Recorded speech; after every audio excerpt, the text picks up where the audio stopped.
If you already have a website and an audience, then you can skip this video. Otherwise, it's crucial that you keep watching in order to ensure that your brand is aligned with your business model and the product you're selling. A good place to start is by asking what exactly a brand is.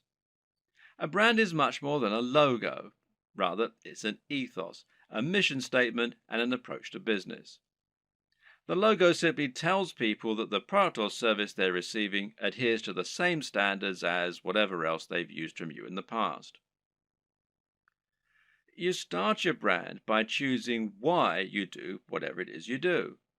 Why should people care about your business?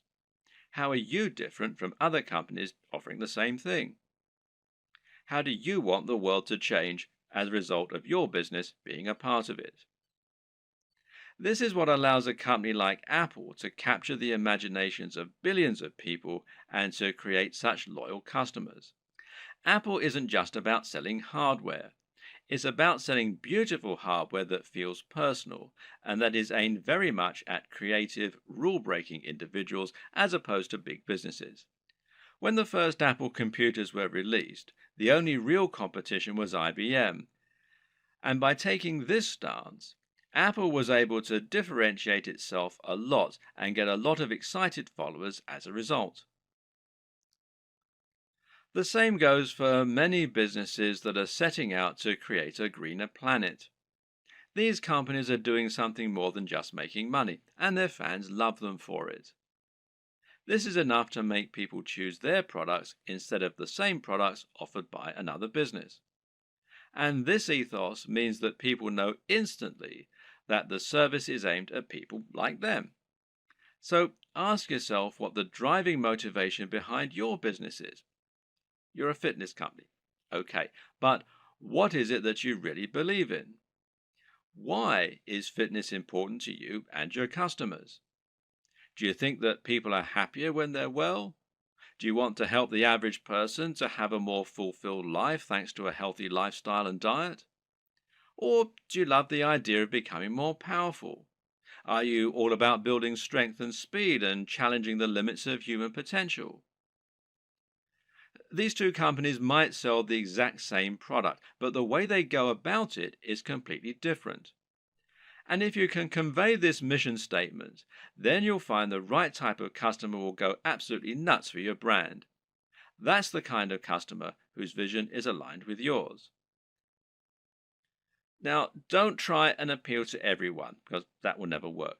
Instead, try to appeal more to the right kind of person. One way to do this is through your logo and your web design. The objective of a great logo is to communicate what your business is all about. You're trying to tell people what you sell and why you sell it as soon as they look at your business. So, say your company was all about health and natural products. Then you might make a logo that had a tree on it or a heart, and it would probably be green in color and have an uplifting, healthy sounding name.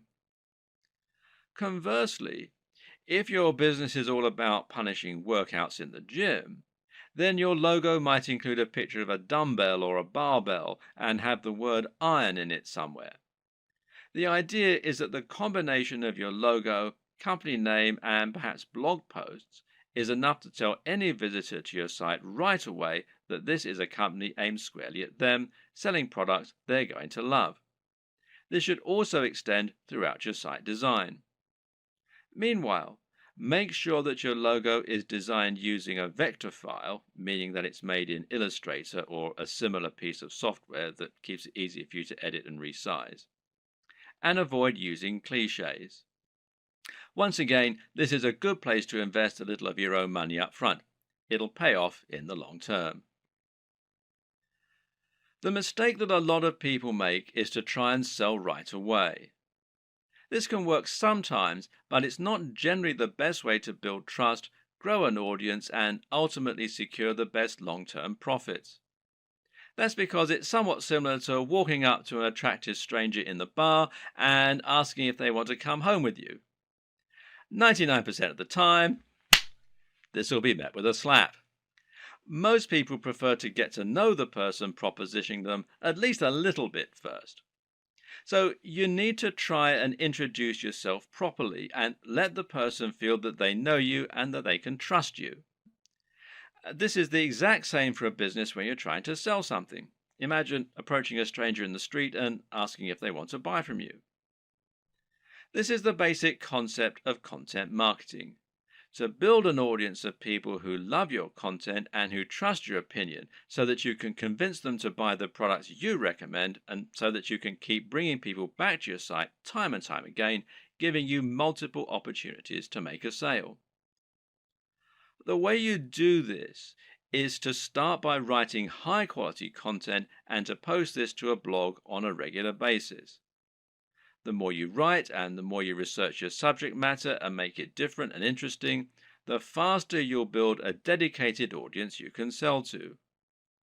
Demonstrate that you really know what you're talking about, that you only recommend things you genuinely believe in, and that your audience can trust you to be a resource for more useful ideas and information.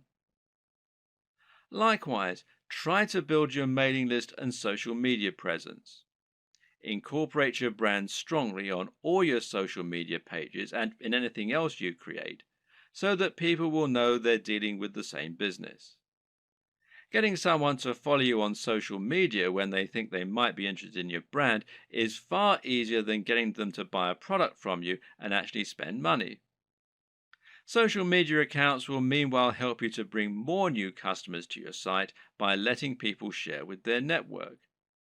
You can help this too by providing social sharing buttons, like these from shareaholic.com, that will let people easily like your content on Facebook or tweet to it on Twitter. Once you have generated a big audience of people regularly coming to your site, you should start thinking about introducing products to your page.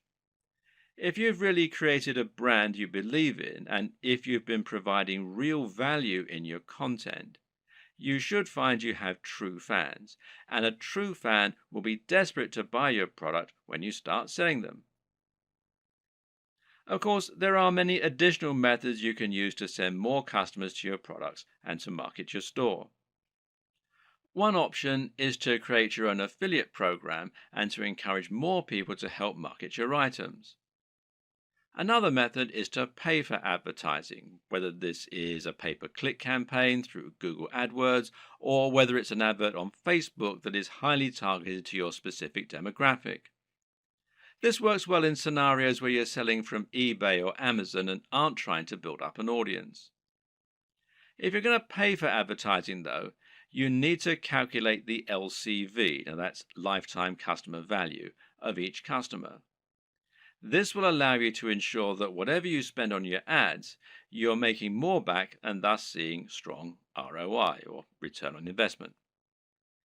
But to take this next step, you're going to need to make another new addition to your business. And I'll talk about that in the next video.